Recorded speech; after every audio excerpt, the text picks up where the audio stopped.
Hello friends, Namaste, Sat Sri Akal, Adab.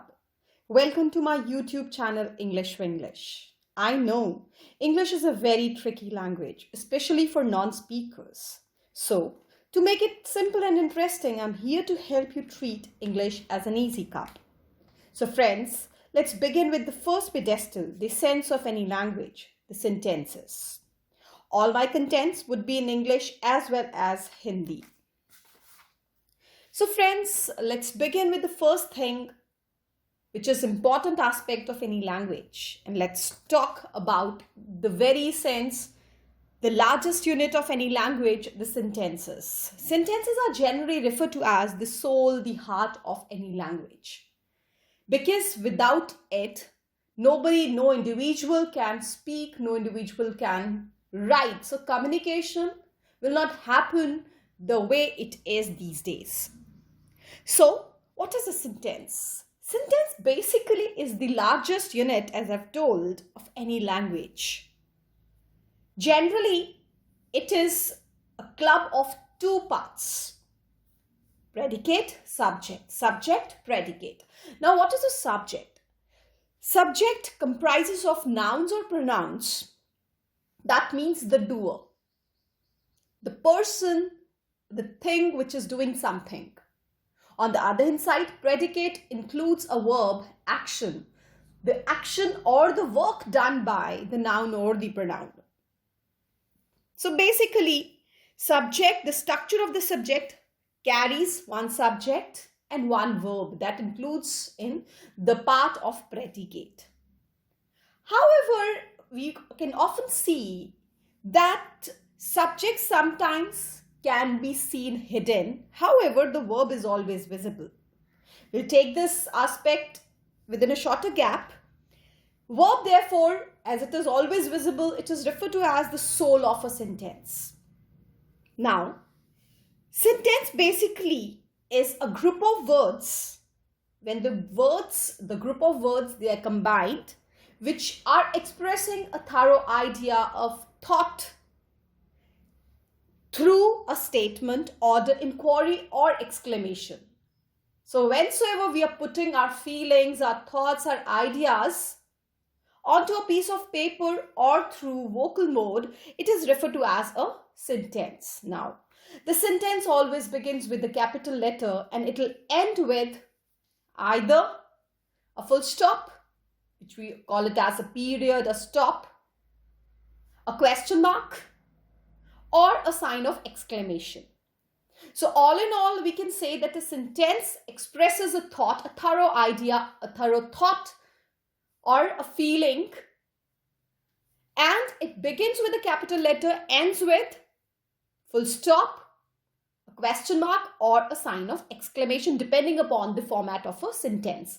So elaborately, we'll discuss it by taking certain examples into consideration. The first example is Dinah is a good girl. It's a generalized statement.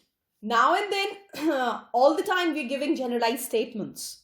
She is a good girl, he is a good boy, he is handsome, she is beautiful. All these statements are generalized. Second is Dinah a good girl? So we are in a practice of questioning too. So whensoever we are putting our queries, we are putting questions, it is referred to as interrogative sentences, or it ends up with a question mark. However, in case of first example, Dinah is a good girl, you can check that D, the first word, the first letter, it is capital and it ends with a full stop. When it is interrogation, it starts with a capital letter, however, it ends with a sign of question mark. Third is, it is depicting a feeling, exclaiming something. What a beautiful scenery. Now you can see starting with a capital letter, however, ending with the mark of exclamation. And the last one is shut the door. It is a command. It's an order that you have to shut the door. Now you can see that I have mentioned before that subject can be hidden, however, verb is always visible. Now you can see this example. These are imperative sentences which talks about requests, orders, commands. So here you can see that here the subject is hidden and we assume it as to be the second person you. So if you shut the door. So imperative sentences, they are commands, and thereby they also start with a capital letter, however ends with a full stop. So these are basic frameworks of a sentence. Now, all in all, if we'll brush up what a sentence is, or what the type of sentence is, and all the things, the characteristics of the sentences. So if we'll talk about the characteristics of the sentences, so characteristic says that it has to start with a capital letter, ends with a full stop, a question mark, or a sign of exclamation. It should give a complete idea or a thorough thought or a feeling. It has to depict a feeling as well. And the third thing is it should carry a subject and it should carry a verb. Verb is a part of a predicate, and you can check from here that when we are talking about a subject and a predicate, it has been mentioned that a sentence should carry one subject. It can be hidden or visible depending upon the type of the sentences. Like I have given you the example of imperative sentences. And the second one is, and one verb comprising an independent clause. So a verb should comprise, so it is all in all comprising of an independent clause. So what is a clause here? Clause is generally a group of words, just like sentences, but they're of two types basically. One, that it stands alone, and second, it depends upon something. Now, clauses, as the word suggests, that it includes a subject and a verb. It functions sometimes as a noun, as an adjective, or as an adverb. Depends upon, again, the structure of the sentence. Divided into two parts. One is independent clause. Just looking onto the name, we can make out that such kind of clause, it stands alone. It is an independent, it is an individual entity, it is an independent entity that does not require any foreign agency to make its sense complete. However, second one is dependent clause. Dependent clause says that it is basically a supporting part, and it always depends upon the independent clause to make its sense complete. So, all in all, we can say that independent and dependent clauses, they are interrelated clauses. Fine. So, now the next video which I'll be taking up, or the next topic which I'll be taking up, is the division of sentences. Sentences basically are divided into two broader categories. Just to give you a glance about it, structural division and the functional division.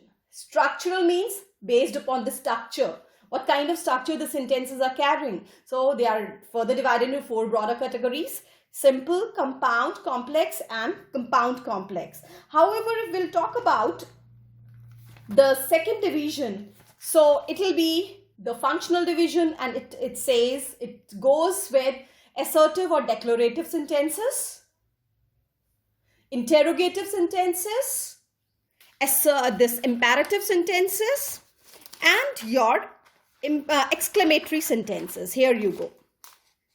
So these divisions I'll be taking in my second video. I hope that you got what exactly I want to tell you people. I just want to tell that sentences are very common things which we generally, it's a kind of monotonous activity looking onto the book. So I have made this video so that it is better for you to understand the things. So if you find my video interesting, please like, share, and subscribe my channel. And if you're having any queries, you can put your queries in the comment box. I'll be pleased to resolve the thing.